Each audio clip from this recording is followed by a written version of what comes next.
remind people, this is the American Dad. Yes. Not America Frankfurt with Dad. a K. Ask us questions. Bring just hit What us. is it like pepper us. working with your brothers? I love I've this always question. wanted to know that too. Because I think I have to harken back to about 5 years ago when I actually did work with Seth, because he doesn't really have much to do with American Dad anymore besides the voices. But, Seth and I have we've been performing together in some ways since we were, 5 and 7. So it sort of just felt like a natural extension of that. He was the one that, I was doing musical theater here in New York, and he was the one that said, I think you should try voiceover. I think you'd be good at it. And I love working with him. He's probably the most talented director I've ever worked with. He knows exactly what he wants, and he knows when he gets it, so he doesn't waste time doing 10 takes, done, moving on. He's not like Stanley Kubrick where he does like 50 takes. Okay, good. No. All right. Actually, I heard that it's a little different in his theatrical work. But in animation, he's brilliant. Really. My favorite episode last year was Krampus, and how you had Danny Glover guest star. Are we going to have something similar? Like, it was awesome. Was that the Christmas episode? Yeah, it was a Christmas episode. Oh, That was such the stuff, good. the I like places the they go for singing Christmas and- every year. No, minstrel Krampus. Yes. So are we going to have any musical episodes coming up, or any awesome holiday episodes, What's your or Christmas guest episode this stars? year? I'm trying to we didn't remember. have one. Oh yeah, there always is. I know. And I thought See, this is awful. our problem is it's been a year since we've recorded the episodes, Right. and we haven't seen them, so we don't know. But I remember there's a really good Christmas episode, and we were talking about it on the drive over here, and now I'm having a brain fart, so it's going to be good. All right, I will write down really good MacFarlane Christmas brain fart. episode. Good episode, yeah. And people Google and say there's many of those, but Yeah, no. exactly. Yeah. So, both of you have experience doing live action, and you're mostly known, just theater. Okay, all right, yeah. Theater We can translates well. Yes. What do you guys like being about voice actors that you don't get to do in live action? Oh, gosh. Oh, how much time do we have? Yeah, I know. Honestly, for me, I was going to say in a given day, in a given show, I will play a 2-year-old and a 90-year-old. Obviously I can't do that in live action. The range that we get to explore as voice actors it's so much fun. Truly. I can be British, I can be German, I can be French, all in a day. And the freedom, I think, of voiceover. And the fact that, this career can just go on and on and on. It's not limited by age. I love it, honestly. There really isn't much else I would It's great. It's quick, it's air conditioned, and you don't have to memorize your lines. Right, there you go. That's it. You don't have to sit in a trailer all day. There's like you're saying, you can have a career that lasts for decades, and have a great variety of things you get to do. On camera, it's really hard not to end up just doing one thing, and then trying to break out of that to get some variety. That's not an easy thing to do. It takes a lot of focus and a good team of people to break away from what's expected of you doing only what works. We don't have that in voice acting. And so it's also easy, to spend more time with your family. You're not, like I said, you're not on the set all day, you're not in the trailer all day. You can go home. You can do a few gigs and still spend time at home and do the dishes and help clean up the kitchen or whatever. No, and you know what too? I have to say this. When I first left theater and started doing voiceover, one of the things that drew me to it not only was I get a lot of time with my family, but the people are really kind of normal and nice, and it feels you're always working with good people and people that you like. That has air quotes around it. Especially if this guy. Good. But what you can do with your voice, I saw. Oh, that's not normal, no, but generally. I'm pretty boring person, really, when it comes down to it, and I like it that way. I think really because we do weird things. We're people, actors that do weird things sometimes. But like you're saying, there's a normalcy to it. Yeah, these people are married. They have kids. They have lives. It's not. And frankly, the money doesn't get insane like it does on camera, which I think enables you to become a kook.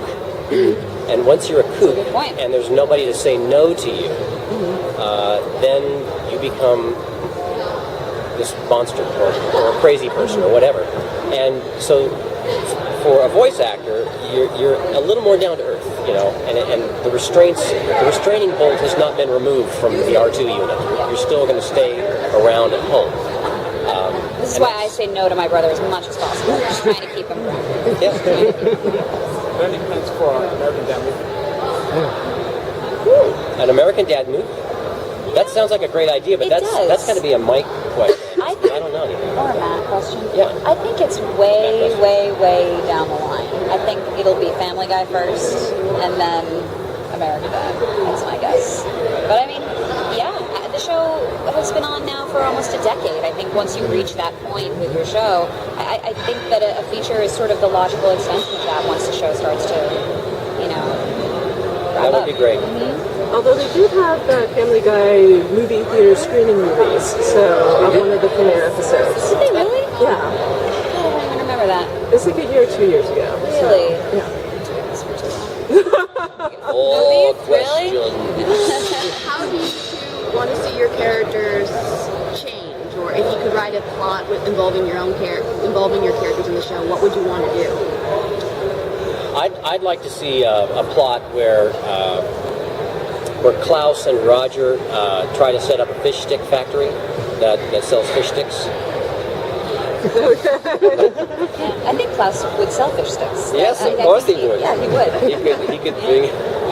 He could call his little friends in, and you could set up this whole arrangement to Little Sweeney Todd a processing episode, right? facility. Yeah. Yes, Sweeney Todd. There we go. We can make it a musical. No, there you go. Hey, there you go. Good ideas. No, not Sweeney Todd. Bring in some sort of Nazi thing where it's mass extermination of a certain type of fish, and Well, You can take it to all sorts of gosh. places, or you could take it too far. Or you can take it too far. But maybe we can on TBS now. No, right? They're giving us. They're letting us go a little further. Yeah. They've loosened the leash on the show. Will there be any difference from like when you end on Fox to when you leap over to TBS? Are you resetting the show, or what will kind of set it apart? I think what's really nice about that is that, we've ended on Fox, and now we're actually halfway through our second season for TBS recording. And what we've seen over the last year or so is the show is tonally the same. It still feels, fans will tune in and they will see the same American Dad that they love. It's just edgy.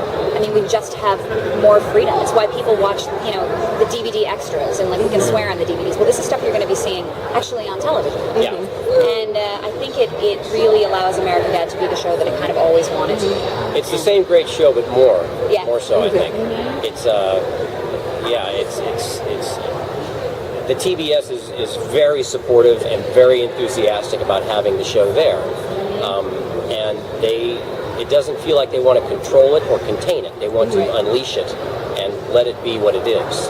And so it's felt a great continuity with what we've already established, and I think fans will find that and they'll love it. I can't remember, but have you done an episode where Haley becomes ultra conservative? I said Haley. Haley becomes like a Paley kid. That's what I meant to say. We kind of did. Palin kid. No, I think if I remember what the storyline was, is that she had a chip that Stan had embedded in her brain, and there was a trigger word, and he said it, and then she becomes sort of this. It was like a sleeper cell agent. Because I'm like, I can't remember that. They must have done that. It's like a Manchurian Did. Candidate. Exactly. That's So I had a brain fart. With all the different little roles you might get assigned to, do they know all the different voices you're capable of, or do they ever just assign things to you and you're like, I have to do this? Yeah, actually, we had an episode recently where I was playing a French maid, and it was fine, and I took it to the table, and they were like, okay, we want to have you record it. And then Weitzman said, she's too young. I was playing her about 50. She needs to be about 85. And I was like, ooh, old French.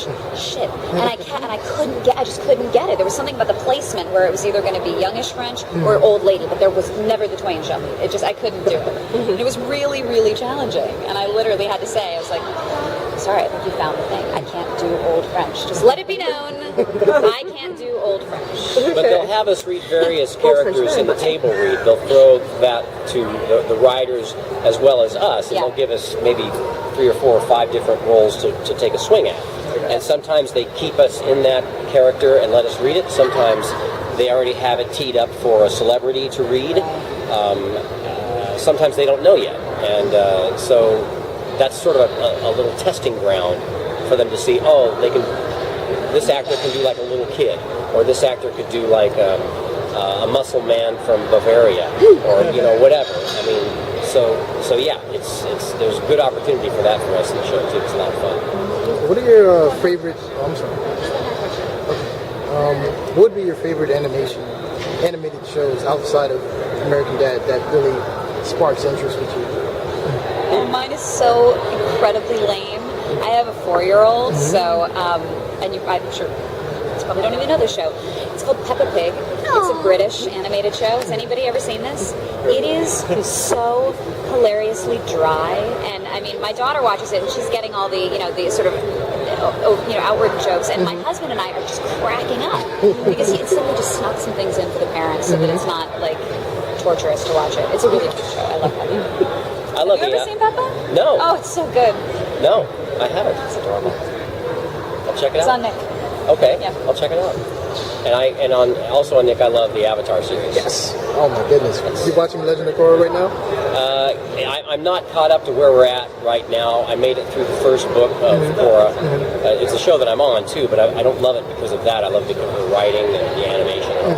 I think it's really a standout. Fantastic. It's very unique. Thank you both. Thank you. Thanks, guys.